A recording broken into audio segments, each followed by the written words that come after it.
over here at the airport. Just dropped somebody off. It's Monday. It's Monday, December 2nd, man. December is here. It's crazy. Of course, I still got to do a ton of shopping. Christmas shopping. Did a little bit since it's Cyber Monday today. Come on, cabbie. Wait for the cabbie next to me to go so I can get over.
So coming up on 4 o'clock in the afternoon, my Uber day is just about wrapping up.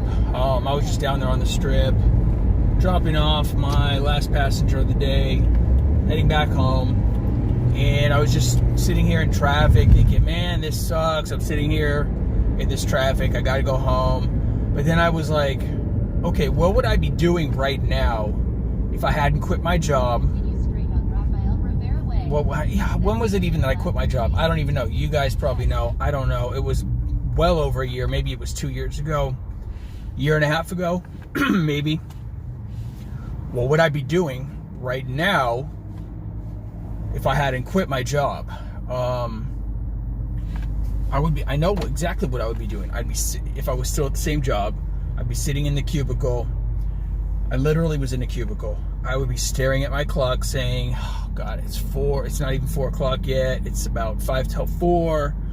I still got to sit here for another hour, pretend to be working, because I'm just a cubicle rat. I'm just a number as part of the company, just doing my routine job, answering the phone if it rings, answering some emails, getting caught up on my email queues, and just killing the last hour of time, basically. And after that, what would I be doing? I would be getting on the 215 Beltway and sitting in traffic for close to an hour, 45 minutes to an hour.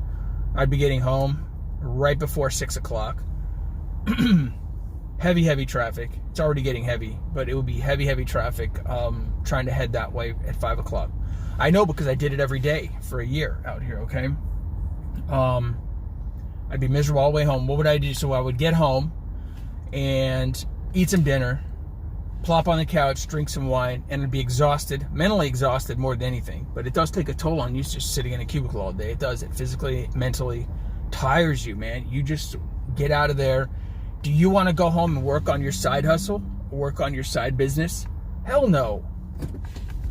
I mean, unless you're super enthusiastic about it and super excited about it, and it's super fun to you, you're going to be tired. You're going to say, I need to decompress, right? How many of you ever said that? I need to decompress for a while. You can't take a nap at 6 o'clock at night, right? That's like called going to bed. That's not called a nap. So what's going to happen? You're going to plop on the couch. You're going to eat that food. You're going to get more tired after you eat that food, right? You might want to have a glass of wine with that decompression session. You're going to get more tired. Like an hour of watching TV turns into maybe 2 hours. Pretty soon you're like, man, what time is it? I'm feeling like going to bed. I might have a second glass of wine. I'm going to talk to my friends, see what's going on with them. Pretty soon it's time to go to bed because you look and you're like, I have to get up early. I got to do all this same crap again the next day. Why am I doing what I'm doing? It's not because I love being the Uber driver, doing this. It's because I like doing this more than I like what I used to be doing. And I have freedom. I don't have 100% freedom yet. 100% freedom is the goal. 100% freedom means you can wake up any given day and decide not to do anything, or decide to do whatever you want to do. You can go hiking, you can go shopping, you can sit on the couch and watch TV all day, you can go gambling. That is 100% freedom. But right now I have cubicle freedom. That's the level I'm at, which means I never, ever have to go drive to a job that I kind of am dreading going to and sitting in a cubicle 8 hours of the day and then sitting in traffic. All this being forced. Right now, I'm not forced to do anything. Okay, I'll struggle more with my bills if I stay home and sleep all day, but if I want, I can stay home and sleep all day. I can go to the casino and hang out in the casino. I can play poker all day if I had the poker bankroll, which I don't. But the point is, I do have freedom of choice right now. When you are tethered to a cubicle desk, you really don't feel like you have that freedom, and that puts pressure on you. The only way out of that is to call in sick, and then you have to go into acting mode, right? You have to cough a little bit, have a scratchy voice, you have to pretend like you have the flu. What was the last time I used the excuse last time? I got to make something up different. Right now, I don't have to have any of that. I don't have to go through any of that. If I want to stay home, I just stay home. So every day is a choice. If you have a cubicle job, yeah, every day you have a choice of quitting, but that's dramatic. You know, for me right now, just being driving Uber, it's not that dramatic. I just decide, okay, if I stay home, I'm not going to make any money today, so I'm going to choose to get out there and drive. I'm going to choose to do what I'm doing and make the money, and it's a different type of stress. No matter what you're doing, there's going to be stress, but that forced stress, that forced feeling of having to be at the cubicle and knowing ahead of time, this is going to be a long day. And there's going to be a bunch of crap that I have to do that I don't want to deal with. Knowing that in advance and knowing it's 5 days of that before the weekend is sometimes a pretty miserable feeling. Look, I'm not describing everyone. If you like your job and if you enjoy what you're doing, that's not who I'm talking about. I'm talking about the people who have the day-to-day job, the grind, they're just doing it purely for the money. And that's 90-some% of the population are working where they're working because they have to, right? Because it's paying the bills. They're not happy there. They're clock watching. They're looking at the clock waiting to get out. But I did that for 10 years. I did that for like probably 15 or 20 years in total. But I did that in one cubicle for 10 years. And that like put me to my breaking point on cubicle life. So even though I'm making a lot less now, I do feel like I have freedom, even though I know, yeah, I have to get up and go driving, but I can get up and start at 5 in the morning. I can start at 4 in the morning. I can start at 6, 7, 8, 9, 10. I can start whenever I want. I can quit whenever I want. So if I have a horrible headache or I get mentally depressed or something happens and it's just bad, if you're in the office, you're sort of stuck there unless you put on a show. But for me, I just go home and just crash. I go to sleep. You know, if that's the case. Knowing that you have that freedom of choice, that you can do whatever you want, that alone alleviates a lot of stress and pressure. Believe it or not. Even though I'm out here driving and working 7 days a week, nobody's telling me that I have to do that. I'm doing that because I want to do that. Yeah, I'm Uber driving 7 days a week. Sometimes it's not all day, because sometimes it's like, hey, I'll see how I feel today. You can't go into the cubicle office and say, well, let's see, maybe I'm just going to be in the cubicle for a couple hours today. If I feel like it, I'm going to go home. And then tomorrow I'll work 12 hours. You can't do that, right, at 99% of cubicle jobs. But having that in the back of your mind, knowing that you have that freedom, there's something to that, you know. The driving, that's not glamorous, of course, you know. You're not making that much money. You're out here grinding. Sometimes you have really slow days. Sometimes it's easy and you make a lot more than you do on the other days. But my point is, the trade-off of that freedom factor is just enough of a taste to keep you going. It keeps you going. The fact that you're in control of that choice factor. Even if you are driving 7 days a week, that is your choice. Nobody's telling you. Nobody's putting pressure on you. Nobody cares whether or not you drive at all that week. You know, I could sit at home in bed for 7 days straight and nobody's going to call me. Nobody's going to bug me. Nobody cares. And the fact that I do it because it's my choice, there's something slightly empowering about that. Don't get me wrong. Again, guys, don't misinterpret. I'm not saying this is the greatest thing in the world. This is not being totally self-employed, because you're still relying on the Uber platform, right? Being 100% self-employed means you're not relying on hardly any outside platform to pay your own way, to pay your expenses and your bills. But evaluate it for yourselves. What are you guys doing? Why are you at the job you're at right now? How long have you been there? Have you been there for like a couple of years, 3 years, 4 years? Have you been there longer than you wanted to be there? What was the goal when you first got the job? Something weird over there. Oh, skydiver's just coming down. His parachute's open. That's a good thing for him. Anyway, sorry about that. Distractions. That's what happens when you're out here driving. How long have you been there? Have you been there longer than you wanted to be? And if so, why are you still there? I know why, and you know why. At least you know why you tell yourself you're still there. It's because, hey, I have bills to pay. I have expenses, right? But the bigger thing is, it's scary to leave.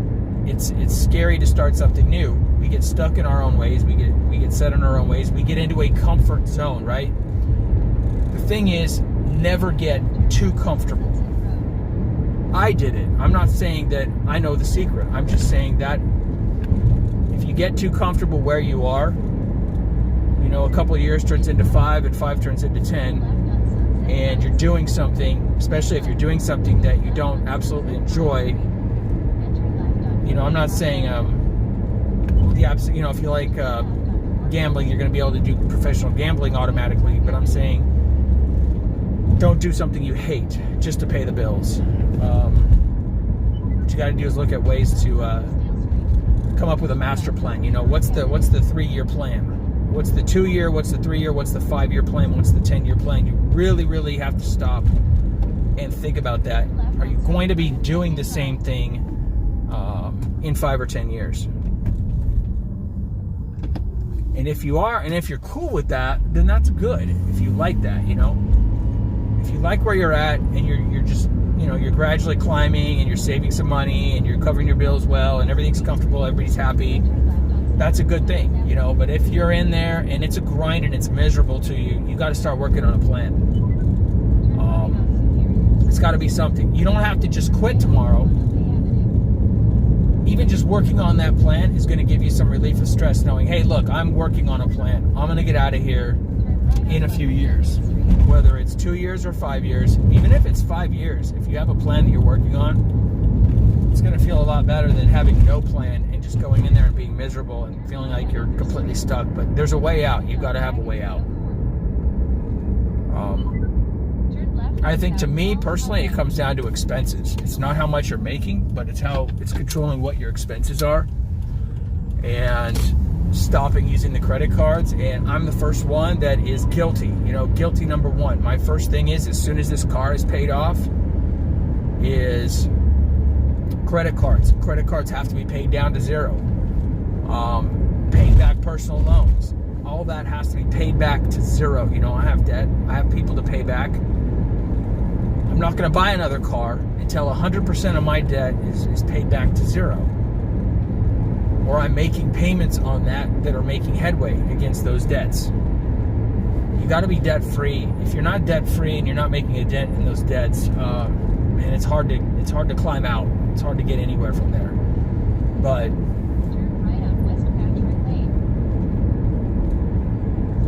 you can't just be going in there and being stuck and having no escape plan. You've got to definitely work on an escape plan. And what do you do if you say, well, I don't know what I want to do?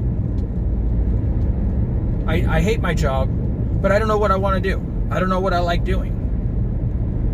I don't have any hobby that seems like it could turn into a job. Everybody's hobby can't become a job. It's just reality. If you like to paint, you like to draw, and that's your escape, you might not be good enough to make money at it. Maybe you never will be. If you're super passionate about it and you really work at it and focus on it and study on it and watch how other people do it, I think you can get there.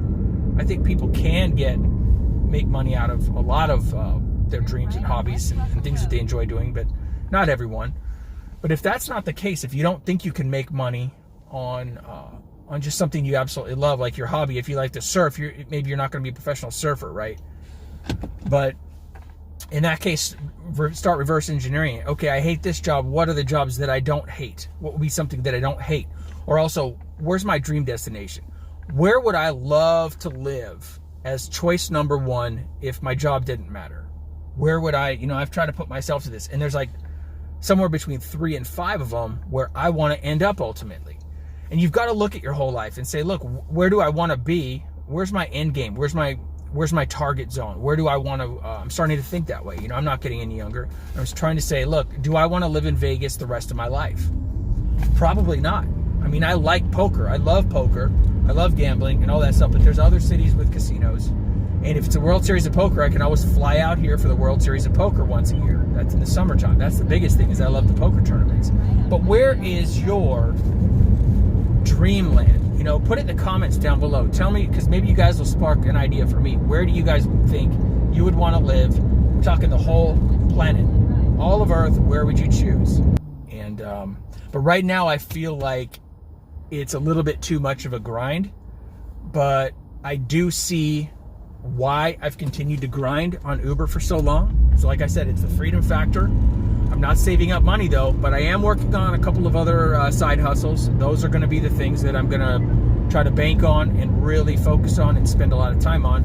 And when I'm in between Ubers, that's the other thing, I'm on my tablet. I am working on websites, my side project hustles, when I'm in between Ubers. I couldn't do that if I was in an office cubicle. There's no way. You can't just bust out and start working on your own thing when you're sitting in the cubicle. Unless you do it covertly and you don't think your boss is ever going to catch you. But I don't have to worry about that, because between Ubers, and there's a lot of time in between Ubers, 15 minutes, half an hour, sometimes a couple hours, where you're just sitting there doing nothing. If you guys are Uber drivers out there, you have got to get yourself, like for me, it's the Samsung Galaxy Tab S4 with the little keyboard. Thing folds open, folds closed. You can throw it anywhere. Throw it onto the seat, throw it in the glove compartment. It boots up instantly. You can run a PC mode where it operates like a desktop. I have a little wireless mouse, and I feel like I'm sitting in an office working on my own business. So as long as you guys are being productive, if you're Uber drivers, you've got to start looking into that. If you don't know how to make a website, hit me up on that. Maybe sometime I could do a thing on that, because it's easy. You don't have to even know how to code at all. You don't need money. You need to pay the hosting. That's about it. But you're talking about less than $10 a month. Okay, if you can afford less than $10 a month, you can start building your own website and doing it even if you have zero coding experience. It's just step-by-step stuff. It's really basic. It's all visual now. Look into it. WordPress. Look into a WordPress site. If you don't know how to do that, or if it looks too confusing at first, let me know in the comments, because it's easy once you get going. That's all I've been doing, is working on WordPress websites. But yeah, it's been a grind. Looking at myself, again, it's been like a couple years doing this, but I feel like, look, the car's going to be paid off. That's $430 a month that I'm not paying to the car. Okay, that's a huge amount of cushion. That means a little bit lower on the stress level. Next is the credit cards. Pay all the credit cards off. Stress goes down more. Get the expenses down to like nil. All right. That way my Uber day can actually shorten up a bit. Or if I want it to be a longer Uber day, it can be, but then I can take that money and either put it into the business, or I can go to the poker room and play poker and build up the poker bankroll, or a little bit of a mix of both. All right. The point is, I'll have more free time on a day-to-day basis as we're moving forward. If it was just Uber and I'm just paying my bills and I have no other ambition, no other side hustle, and no master plan, that doesn't work for me. That would not work. I would be out of here. I would get another job that pays more. But the only reason I'm doing the Uber is because of the freedom of schedule, the freedom of time, and being able to work on these other businesses while I do it. Okay, it's not about Uber. It's about freedom, flexibility, and being able to allocate time to work on these other things that are gonna jumpstart us out of this, out of the grind lifestyle. But sometimes you feel hopeless. Like, damn, am I gonna be grinding like this forever? Heck no, I'm not gonna be doing that. These side businesses are going to start to take off. 2020, we're going to lower the amount of Ubers we have to do, as these businesses launch, and it's going to be like this. Here's Uber. Uber's going to come down. These businesses start to come up. Uber's going to go down. Uber might zero out at some point once these are taking off. But that's what's cool. You're just dialing them in. You're balancing them. And if you're in the office doing the 8-hour hustle at the office, you can't do anything while you're there working on your own business. If you can, you guys are lucky, okay? But if you're stuck in there and you can't work on your own thing, oh man, it's tough. You've got to have a lot of energy to work on your side hustle at night when you get home, you know? And if you got kids and a significant other and all that, you're taking time away from them then. Now you got to do something crazy. You got to work like, after everybody goes to bed, you got to work like from 10 p.m. till like midnight or 10 p.m. to 1 a.m. and then get your sleep. But you got to get that hustle in. You got to get it in somewhere, right? Or the weekends, you know, don't go to happy hour. You know, start skipping some happy hour, start skipping some weekend action where you're just sitting around loafing on the couch watching football all day on Sundays. Look, if you guys want to do this, if you want to escape, that's all I'm talking about. I'm not going to slow my Uber driving yet because those debts are still there. Once the debts get to zero, okay, I'm going to slow the Uber driving down. And then maybe I'm going to be done with Uber at like 1:30 or 2 in the afternoon. Man, imagine that. Having the whole rest of the afternoon, evening, and night to do whatever you want, working on your other side hustles every day. You can get a lot done then. You know, that's why people can't get ahead. They're stuck in their jobs all day long. They get home, they eat dinner, they have a glass of wine, they watch their TV shows. They have to decompress. You know, this is normal. We need that stuff. But then there's almost no free time for us to work on our little escape plan, the little magic, you know, to get us up and out.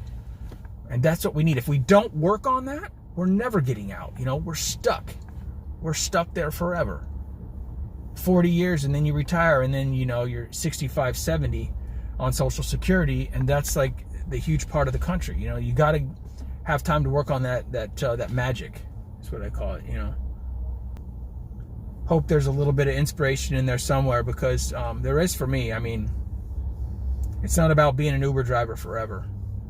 This is about the freedom and the flexibility. The only time I can't work on my escape plan, my little side business, is when I'm actually driving someone or driving to get to a destination where I plan to stage and wait for a trip. Once I'm there and I'm waiting for a trip, I'm on there working. You know, the hustle's on, the grind is on. And we're going to be dialing down the rideshare, the Uber and all that in 2020. 2020 is going to be the year. It's going to be exciting to see what happens in 2020. Hope you guys are out there grinding. I'll see you in the next video. Thanks for watching.